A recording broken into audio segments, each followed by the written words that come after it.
Welcome to the Cloud Security Podcast by Google. Thanks for joining us today. Your hosts here are myself, Timothy Peacock, the product manager for threat detection here at Google Cloud, and Anton Chuvakin, a reformed analyst and esteemed member of our cloud security team here at Google. You can find and subscribe to this podcast wherever you get your podcasts, as well as at our website, cloud.withgoogle.com/cloudsecurity/podcast. If you like our content and want it delivered to you piping hot every Monday afternoon Pacific time, please do hit that subscribe button on your podcasting app of choice. Finally, you can follow the show and argue with your hosts on Twitter as well, twitter.com/cloudsecpodcast. Anton, we're back to Zero Trust today. Yes, very much so. And it's a very fun topic. And these are very popular episodes. This time, we're going to mix Zero Trust with, drumroll, the government. That's not a popular topic. Oh, we haven't touched it yet. So at this point, it's going to be about Zero Trust and about how U.S. government can, wait for it, quickly adopt Zero Trust thinking and architecture for its IT environments. How exciting is that? Well, this is exciting for lots of reasons. A, I think it's exciting that we made it a whole year without talking about Uncle Sam. Two, I think it's really exciting because a blog post by my former colleague was all about how they're never going to do it. And I thought that was interesting. But the conversation we have today is pretty wide-ranging. We touch on a lot of Zero Trust topics. And we also get into an interesting discussion around MFA. And we have a guest today who disagrees with you quite forcefully at one point, which is great. I love when people disagree with you. That's correct. And I am almost always gentlemanly about it. Am I? Oh, for sure. Am I? A model of a modern major analyst. Former analyst. Former analyst, yes. Well, with that, let's welcome today's guest. With that, I'm delighted to introduce today's guest, Sharon Goldberg, CEO and co-founder of Bastion Zero and a professor at Boston University. So, Sharon, I want to start off today's podcast. We're talking about Zero Trust, and Zero Trust is, like many things in security at this point, now a buzzword. First, does the term have meaning to you? And if so, what does it mean? Yeah, it definitely has meaning for me. It actually took me a really long time to figure out what it means. It's really interesting, actually. I was looking at my records and I realized I actually was a moderator of a panel in 2015 about Zero Trust. And I ended up changing the name of the panel because I had no idea what Zero Trust means at the time. But now I understand, right? I think it has to do with authentication. I think it's a question of like, how do you authenticate users and how do they prove that they really are who they say they are? So that's a really narrow definition. For me, it has to do with eliminating long-lived credentials. So not giving someone access to something that they can hold on to forever and potentially like walk away with it. And so in other words, it's no long-lived credentials, no long-lived SSH keys, no IAM roles that they're holding for years at a time and they could potentially take with them when they leave, no VPN keys that are sitting in some kind of certificate they can walk off with when they leave the organization or move to a new computer. That's what Zero Trust means, eliminating those long-lived credentials. The other thing I think Zero Trust means is just the idea that just because you can access one part of the system does not mean you should access the whole system or other parts of the system. So it's this idea that you're constantly re-authenticating yourself to a system every time you want to access a new resource. You have to prove that you are who you say you are and that you really should have access to that resource. I think the term, I mean, we can keep talking about this in this conversation, but I think the term has expanded a lot. But to me, it's really around like authentication and making sure people are properly authenticated and authorized for accessing whatever they're supposed to be accessing or not supposed to be accessing. So it sounds like you're anchoring Zero Trust to authentication primarily, right? Like multi-factor and other things. Yes, I would anchor it that way for sure. Yeah. So what would the definition then? Like how would you frame it as like Zero Trust is, and you have to answer?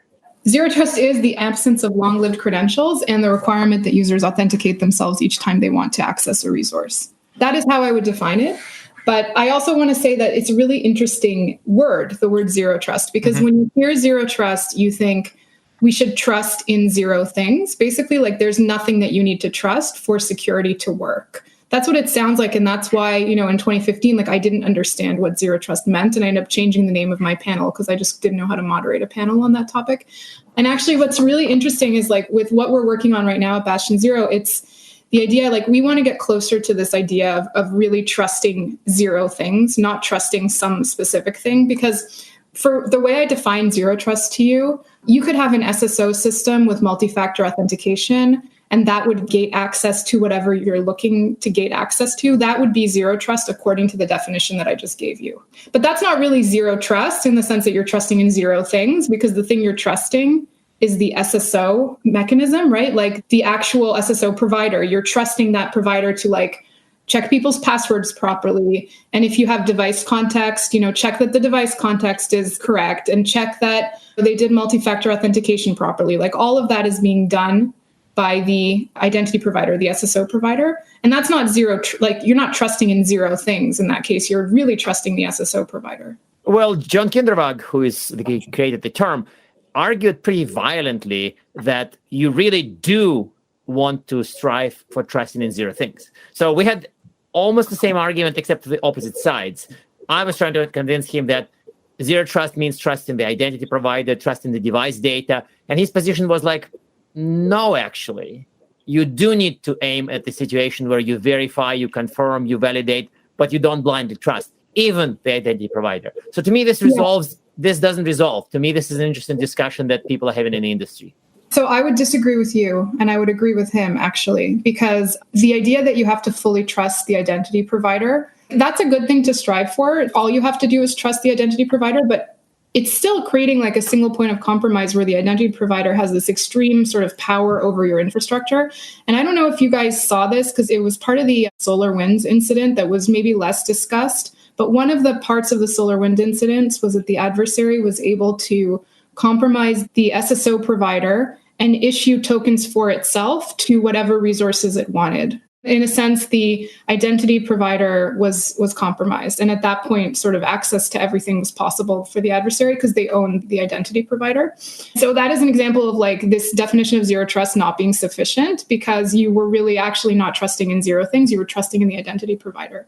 So I guess where I'm going with this and like my position on this, like for me and for what we're building at Bastion Zero is the ideal is that you don't have trust, you don't have full trust in one thing. You have some way of recovering from a compromise of the authentication system. And that's what we have with Bastion Zero. We have this notion of multi-root zero trust, where instead of one root of trust that controls authentication and authorization, you have multiple. And so if one of them gets compromised, you still have the other ones there, and you don't have like a full compromise of your system the way you have with SolarWinds. So I would be, again, disagreeing with you and agreeing with him. Although I note that like what we're doing is not the standard in the industry. It goes one step beyond what most people are doing or trying to do at this point.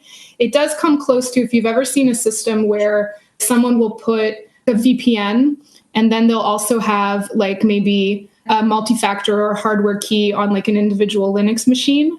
What they're doing there is they've actually put sort of multiple authentication systems in place before someone can get into the Linux machine, because they've got to first get into the VPN and then they've got to get into the Linux machine with the multi-factor authentication. So you don't have this risk where like one thing gets compromised and everything falls down. So I think that, we should be striving to get to trust in zero things, but that is not what zero trust really means at this point in the industry, right? Maybe it will in a few years, and that's what we're trying to do at Bastion Zero, but it's not the case right now. So before we get any deeper on what zero means, because I suspect that will lead to us understanding what zero listeners means, I want to switch gears a little bit and talk about this federal memo. One of the ways this conversation actually got kicked off, Sharon, was we were really impressed with the blog post you put out, like immediately analyzing the White House memo. What caught your eye about it, and why did you decide to write about it? I was so excited when I saw it. I was like sitting on tell.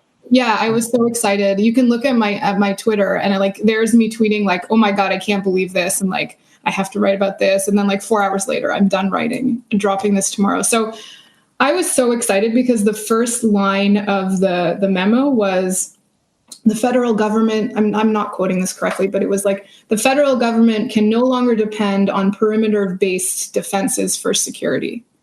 And then it goes on to just spend the whole memo talking about how VPNs are not good enough. And I was like, whoa, like that was, maybe it doesn't sound surprising to anyone like this month after having read that memo and everyone talking about it. But like in the beginning and middle of January, that was kind of shocking to me to see someone saying like, no more VPNs. Like VPNs are just not good enough for security, and we can't rely on them. And then I kept reading it, and it just kept getting more and more intense. So then it starts to say things like, applications should be available on the public internet. right? So it's like, don't even put a VPN there. Like it's got to be secure enough so that you can access it without a VPN. So like do the work to make your internal applications so secure that they're not behind the VPN, right? And then I was like, what? And then I keep reading, and then it starts talking about DNS security and how DNS has to be encrypted. And then again, I start jumping out of my skin because I'm a big DNS geek. And there's been a lot of debate about whether we should encrypt the DNS or not. And this is like a sort of very contentious topic in the network security world. And the memo is just like, no, encrypt your DNS. If you know, AWS doesn't even support that right now. So if I wanted to encrypt my DNS traffic as an AWS customer, I can't do it. So it's like not even a possible thing for most public cloud providers, for companies that are building the public cloud. They can't even do this right now. So I was reading this memo and I was like, wow, like this is so many steps ahead of what's happening. And I guess the last thing that caught my eye was it actually talks about the federal government putting bug bounties in place, which to me is really interesting because, so I teach a class at BU on information security, and I have 20, 21-year-olds learning InfoSec and learning hacking for the first time.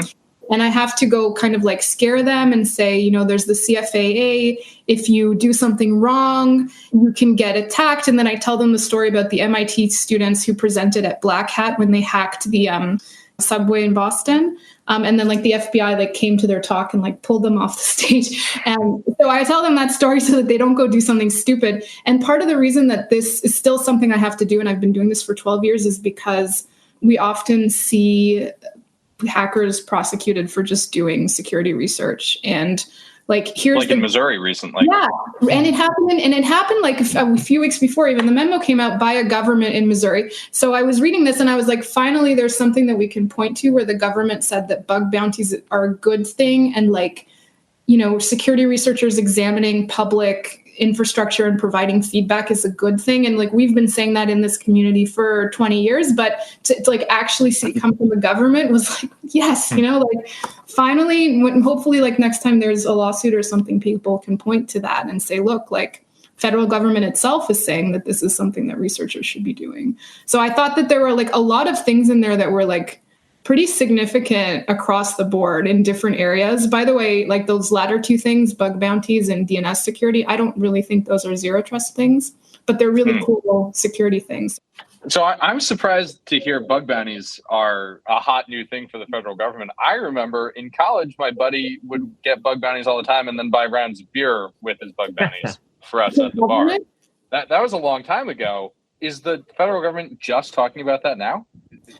So I'm not fully up on what's going on. I have friends that are lawyers that are like cyber lawyers, and there are still cases that go to court about, you know, someone doing security research and violating the CFAA or violating the DMCA, the Digital Millennium Rights Act, which is basically copyright on digital goods.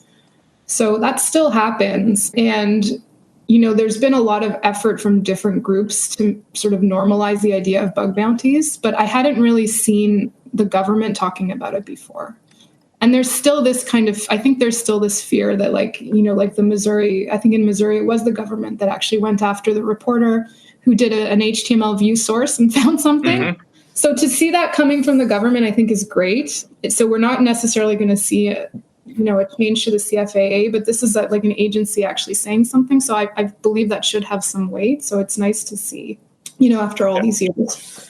One other thing that's kind of catching at least my attention is that they are, of course, talking about deprecating VPNs. And when I had my first encounters with the zero trust concept many years ago, and I naively assumed back then that zero trust is basically replacing VPN with, well, not having a VPN. So it sounds like the government discovered that fact that they say zero trust network access, what Gartner calls ZTNA, is essentially a VPN replacement. So what's your take on that? Like, are they saying you should turn off VPNs now, or are they saying be on the path to it? Because, you know, it's a long journey. It was a long journey even for Google. So just curious, what's your take to this whole deprecate VPN, authenticate to apps? I mean, I can tell you what they are saying. There's a requirement in that memo that says that each agency needs to identify one internal application behind the VPN and take it out of the VPN. Oh, just one for now. Yeah, just one. But that, you know, what they're doing there is they're trying to insist that people actually build the application securely enough to bring it out from behind the VPN. And then that way they will have had the experience of putting something, on the internet and not on a VPN. So they've got that architecture in place, and then they can start migrating things off of that. So I do think that what's being advocated for in this memo is this beyond corp approach, or this idea of like, you need to authenticate into the specific applications or into specific targets, into specific roles, and not just into a network or a private network. And then once you're in that private network, you can go anywhere you want. I think that they're saying just stop doing that.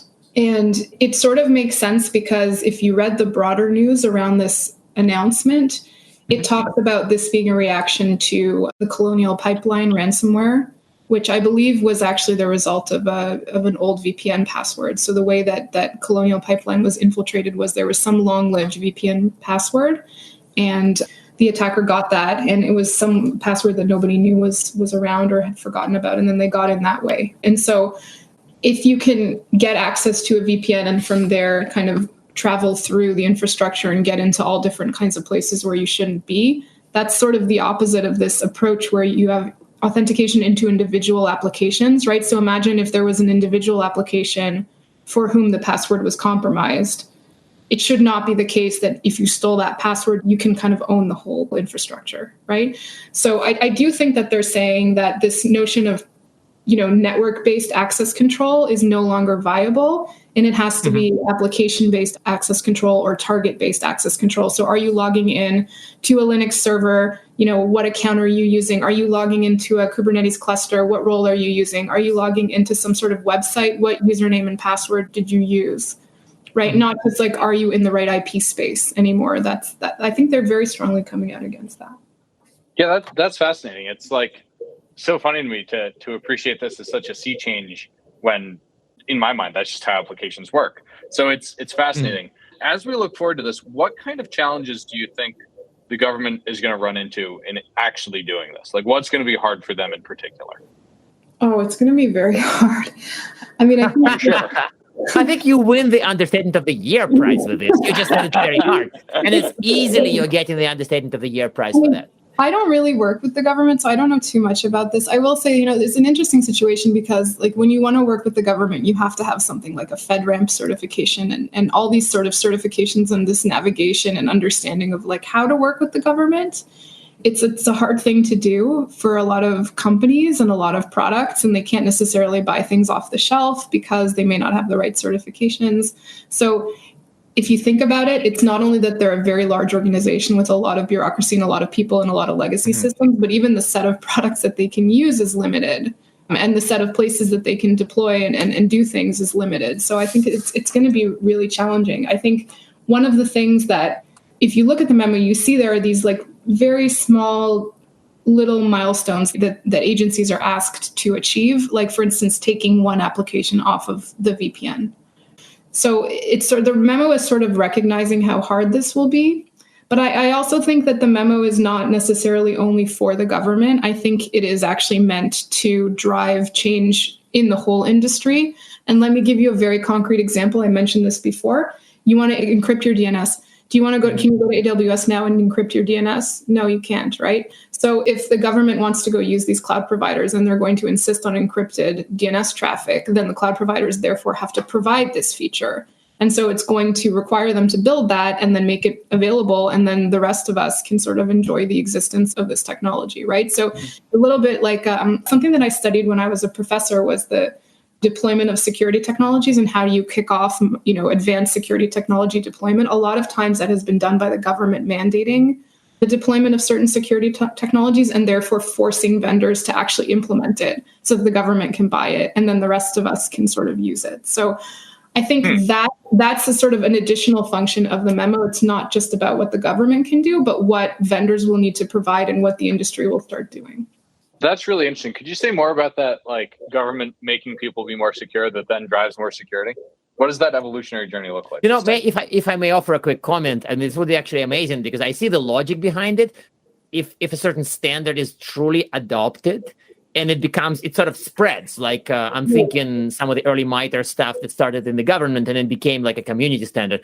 That mechanism I definitely see, but maybe Sharon has more possible channels for everybody becoming more secure. Well, so there have been a couple of technologies that have had this this type of journey. I'm not 100% sure about this. I should have prepared more, but I believe you can use the example of IPv6. I think you can use DNSSEC as an additional example by mandating, requiring the government to operate within these technologies or supporting these technologies forces them to exist in certain environments and having vendors support them. And I'm struggling to remember examples of this, but I remember when I was doing my PhD, we talked about deployment of security technologies and how the US government has actually driven the deployment of a lot of security technologies over time by mandating things like this. Mm-hmm. So I think this is another case of that, at least with email. Encrypted email, to me, that's the most obvious one because it's actually not that easy to find. Encrypted email and encrypted DNS right now are very hard to find. They talk about encrypted email in there, by the way, too, which is really interesting because nobody says what kind of encrypted email. So I don't know what they're doing or like what protocol this is exactly. But those things are not easy to buy and implement for the average organization. And so this will become easier for them. But I also think it's going to change the way that security architects think about architecture, right? When you're you're given the answer in front of you and the debate is kind of over. But like, what's the right way to do these things? The other good example that comes to my mind of government pushing security thing that then trickles to the community is the push on software bill of materials, or SBOMs now. Oh, yeah. That's the other thing that was big in the recent time frame. And I think that's an awesome example of where transparency and the simple act of documenting what you use drives people to better outcomes. That makes sense. And of course, this is also happens to be one area where I feel like without the government, it won't work. Like it's not just government does something well and everybody copies, which happens infrequently, but it does. In case of SBOM, I feel like if they don't do it, nobody does it. It's sort of like, fine. Yeah. So this is a separate fun topic, which we'll explore in the future podcast, I'm sure. But let me try another fun question to ask Sharon. So my impression is that the lessons that I learned when the doc was created, when the memo was created, are also useful to very much non-government normal companies who are implementing a zero trust strategy. Can you give us maybe 3 or 4 lessons that others can derive from a doc? Like what are useful things you can implement if you're pursuing zero trust strategy? Yeah. Okay. So let's start with the first. So the very first lesson in there is log into applications, not into networks. So that means that, if you're building some sort of internal, maybe you have a Grafana server or something, you need to have people authenticate into the Grafana server and not just stick it behind a VPN and have it otherwise open and let people come in however they want. Similar example, right? You have a Linux server, you have an SSH key to your Linux server. You do not want anyone to be able to get into that Linux server. You want to control access to that and not just trust that as long as it's behind the VPN, everything's going to be okay. So for instance, don't have a server holding the SSH key to another server just sitting in a network behind a VPN. That is not acceptable according to this philosophy of zero trust, right? So log into applications or targets, not into networks. That's the first thing. The second thing is the thing that everyone knows, which is multi-factor authentication, not very controversial. What is interesting and controversial in there is that the memo is just super down on the TOTP protocol, which is like the Google Authenticator, the 6 digits that you get from your phone app. It really hates that as a form of authentication, and it's pushing for hardware keys. Wait. So that's like kind of like what I call a 1%er / rich people's problem, right? Yes. Well, 90% of the world are no two-factor, and a big part is SMS. Yes. And they're going to step on the people using apps to call them to the hardware. I'm sorry, this is stupid.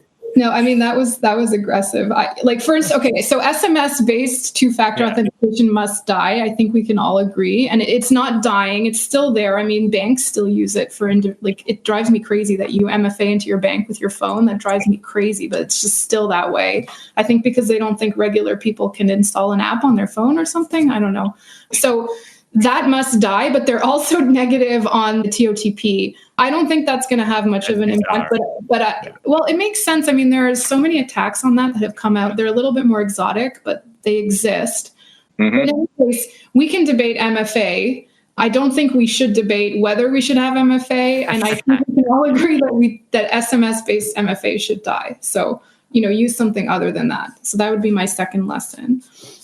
My third lesson is, this is a very interesting requirement. And I would say, again, like you said, Anton, like a rich person's problem. The memo talks about device context. So validating that users are actually using the right device. That is a really hard thing for organizations to do, because they now have to manage the devices and make sure that they know, like they have a full inventory of their users' devices. They can make sure that, Sharon is on this specific laptop that was issued to her. And like, what happened to me yesterday, my laptop died and I switched to my previous laptop, and like maybe I wouldn't be able to log in anymore with this type of system.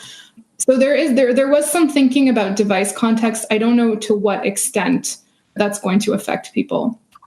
And then I guess the last thing is just basic network security hygiene. So the memo talks about TLS into your applications. Great, like everyone does that. It also talks about TLS between systems that are on the same internal networks, which is interesting. So that's something to think about. And then, of course, the last point is around like DNS. You should be doing encrypted DNS in your network. So that's another interesting thing to think about. I don't think that's an immediate action for a lot of organizations right now, but at least the sort of the MFA and VPN piece is something that you can start to think about right away. Oh, this is fascinating. The memo clearly has a lot of good meat in it. Listeners, we're going to include the link to the blog post in the show notes and in the Twitter release and in the LinkedIn post we do about this. Sharon, we're about at time, and I want to ask our traditional closing questions. First, do you have one tip for people to improve their security posture? And two, do you have recommended reading, which I think as a professor, maybe you're best suited to answer that question of all the guests we've had so far. Okay, so I'm going to go with my one tip being MFA. I love MFA. So yeah, if you can put it in. If you haven't turned it on whatever it is, turn it on. That would be my one tip.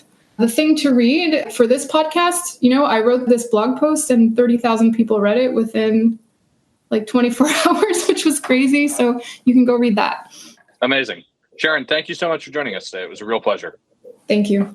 And now we are at time. Thank you very much for listening and, of course, for subscribing. You can find this podcast at Google Podcasts, Apple Podcasts, Spotify, or wherever else you get your podcasts. Also, you can find us at our website, cloud.withgoogle.com/cloudsecurity/podcast. Please subscribe so that you don't miss episodes. You can follow us on Twitter, twitter.com/cloudsecpodcast. Your hosts are also on Twitter at Anton_Chuvakian and _Team Pico. Tweet at us, email us, argue with us, and if you like or hate what we hear, we can invite you to the next episode. See you on the next Cloud Security Podcast episode.